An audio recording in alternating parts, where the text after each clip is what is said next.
Great radio stations across the land, joepags.com, Facebook, Twitter, Instagram, email. It's all right there, plus the live video feed. It's the Joe Pags Show. Glad to have you here. Really glad to have back up McKenna Dallmeyer. She's from campusreform.org. She, of course, a young reporter who last year was at Texas A&M. You've moved now, right? Yes. To a much better place, a much more comfortable place, would you say?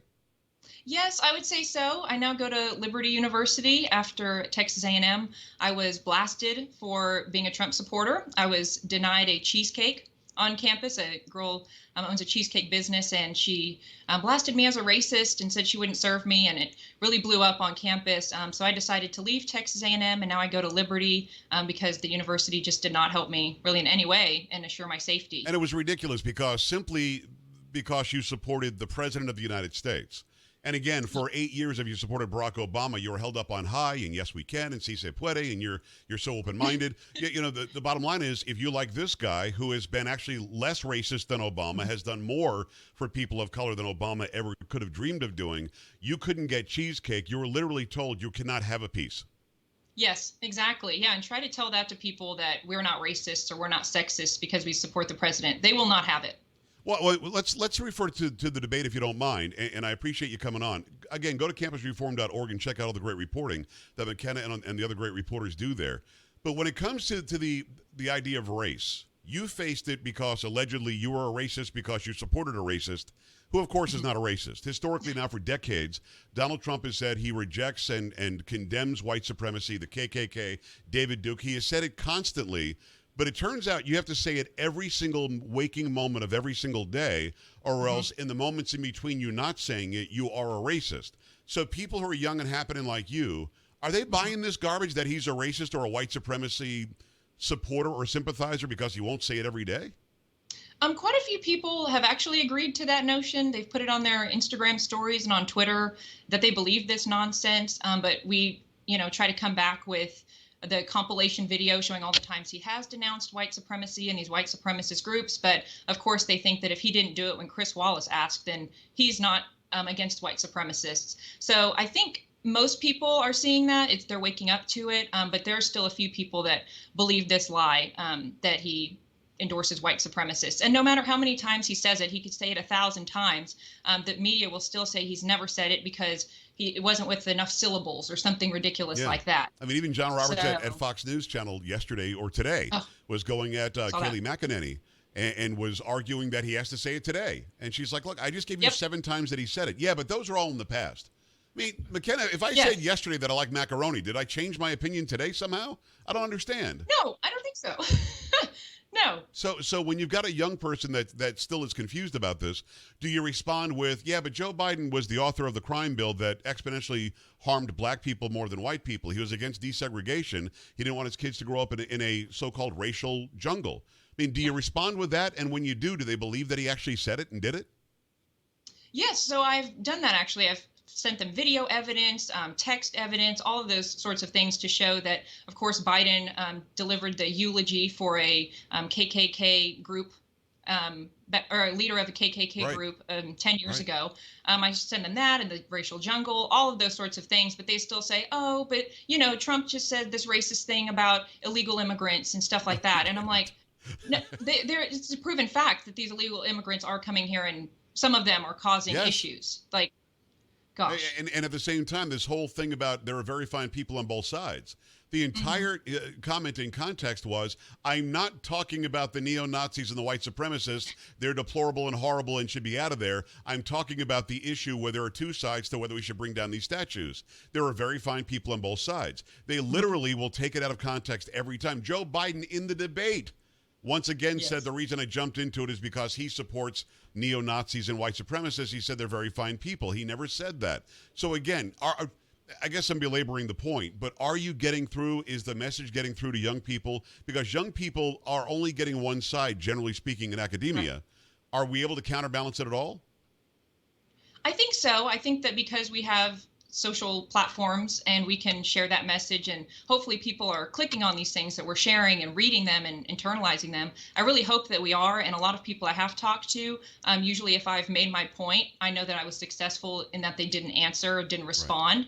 So I just hope that they kind of stew on what we send them and what we put out there, and then maybe they'll think twice next time they believe a mainstream media headline. And I think Victor Davis Hanson said it best last night on Tucker Carlson. Chris Wallace, if he was going to bring up this white supremacy Charlottesville message that has been debunked so many times to Trump, he should have brought up to Biden an equally, if not more, racial point, the "you ain't black" comment. He should have asked him about that. But no, he just left it one-sided and pressured Trump about white supremacy and didn't ask Biden about BLM or Antifa or make him answer to condemn those groups. It's a great point. It is McKenna Dallmeyer from campusreform.org. Go there every day like I do, campusreform.org. Her Twitter is @RedWave1776, @RedWave1776. So talking about racism and ridiculous comments and just completely being off the ranch, this professor decides that Amy Coney Barrett only adopted a couple of kids from Haiti for, I guess, to hide her white supremacy. Is that the story? Yes, yeah, I believe he characterized her as a white colonizer for doing this. Yes. And he also said that he wants to challenge the idea that white parents who adopt children of color are not inherently not racist. So he wants them to, just because you adopted a child of color doesn't mean that you're not racist. And it's crazy that this act that we've lauded for so long as noble of adopting children from these impoverished nations is now being used against us and tied back to race, which everything nowadays seems like it's tied back to race. This guy is disgusting in what he said. I grew up in South Florida. A lot of Haitians are refugees there. I worked with a lot of Haitians in my jobs. I got to know them. I spoke with them. I spoke a little French. That's the national language in Haiti, although Creole is what they use. And they told me that the Duvaliers, that Papa Doc and Baby Doc, were horrible dictators, killing people, starving people, raping people, just treating people like absolute dirt. They had to get their families out of there. So Amy Coney Barrett decides with her family, we're going to adopt a couple of kids from Haiti, give them a real chance at life, a real chance at success in the American dream. And she's a colonizer who, because of her lily white skin, should not be raising black people. That's what I'm hearing? Yep, that's pretty much what he said. And people fed into it and they loved it and they agreed with it. And I think it's because he has this kind of authority status, I guess, because he wrote this book called How to Be an Anti-Racist. And he's really just come out of nowhere recently in all this racial chaos in our country. I watched something from him, a virtual event a few weeks ago for Campus Reform, kind of before he came on the scene of fame. And I wrote down a quote that I pulled from it that was quite notable, I should say. So he said, "The most important thing to teach children of color is that there is nothing wrong with you because of the color of your skin. The most important thing to teach a white child is that there's nothing right about you because of the color of your skin."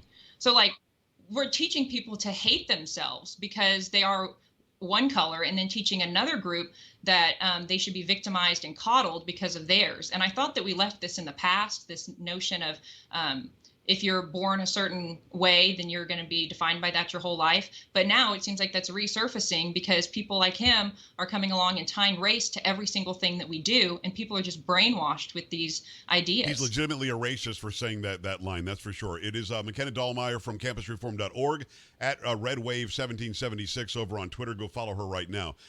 Joe Biden says that he got his start at a historically black college or university in Delaware. Did that happen? No. So last week, we heard from the Delaware State University spokesman who said that Biden never went to Delaware State University, and he actually just gave two commencement keynote addresses in 2003 and then in 2016. And I don't know if he said this last year that he got his start there because he was blatantly lying or because he had another gaffe. I'm not really sure. If you talk to the left, they say that it was just a innocent mistake or something innocent. But if it's a conservative that does this, it says something like that and is proven incorrect, it would be all the headlines. If the left didn't have double standards, they'd have no standards at all. Like, imagine if you or Trump came out and said that 150 million people died of gun violence last year, or 200 million died from COVID during this speech. You'd be all the talk, all the rage, and people would come after you saying that you tried to deceive the nation and tried to fearmonger the American population. That's just Joe Biden being Joe, though. That's just Joe being Joe. You know that. And Joe Biden, by the Yes. way, I don't even think it's a gaffe anymore. It's just his brain doesn't work. And, it's funny because the media is not allowed to ask Jill Biden, Dr. Jill Biden, who's got her doctorate in education, who Whoopi Goldberg thinks would be a great Surgeon General, by the way. If you ask her about the gaffes, we're not going there. You're not allowed to ask about the gaffes. And literally shut down CNN and Jake Tapper just for asking about that. So there's something missing there. There's something awry there. Between you and me, don't tell anybody. I wish the president would have stopped talking for a while the other night, because I think that Joe Biden would have really buried himself. And I think every time he was about to really bury himself, the president kind of saved him by jumping in. It's McKenna Dallmeyer. It's at RedWave1776 on Twitter. Go check her out on campusreform.org. One more quick one. Harvard Kennedy school director says riot porn from right-wing media is responsible for violence. What is riot porn, please? So this Joan Donovan, who's the research director of this project about social change at Harvard, came out and said that the footage that reporters are sharing on the ground of all these riots and violence going on in our cities, she said that that's riot porn because it's mobilizing white vigilantes and white militia groups to come out. And they're the ones who are to blame for everything going on, not the BLM or Antifa rioters. She actually characterizes those people as social justice advocates and peaceful protesters. But she, of course, brought up Kyle Rittenhouse and pointed to those few examples that she could maybe find something wrong with, but we know that, is out of self-defense, but that's another issue. Right. But she never acknowledges the violent rioters and instead blames Tucker Carlson, Elijah Schaffer, who actually sat down with for an interview. Go check that out. Everybody was really enlightening, getting to hear from somebody on the ground. But it was just mind-blowing when I read that article. So, in other words, she wants the reporters to either not go there at all, or when you go there, don't take videotape and show the footage. Exactly. Yes. She doesn't want people to spread that because it's just promoting the truth. People to go out and, I guess, fight these people. The problem is it's promoting the truth. That's the problem, right? Yes, exactly. And she sits in her ivory tower of liberal privilege and preaches to the rest of us who are actually affected by these riots in our cities and tells us that we are spreading lies and deceit for just showing what's actually going on. Just taking video evidence can't be taken out of context when buildings are on fire and people are screaming and cheering for it. And CNN, by the way, tried to, say it wasn't a big deal. Remember this picture of the guy standing in front of the fire? I mean, the entire building is on fire, mostly peaceful protests. So, I mean, she's not getting enough out of that. She still is afraid of the riot porn. No, what she's afraid of is people will see what the left is actually doing to our country. That's what she's afraid of. And she thinks she's being smart by saying, no, this is really starting more violence. No, it's not. It's reporting what's happening, and it's showing the people what it would look like if Joe Biden were to win. That's really her fear, yes?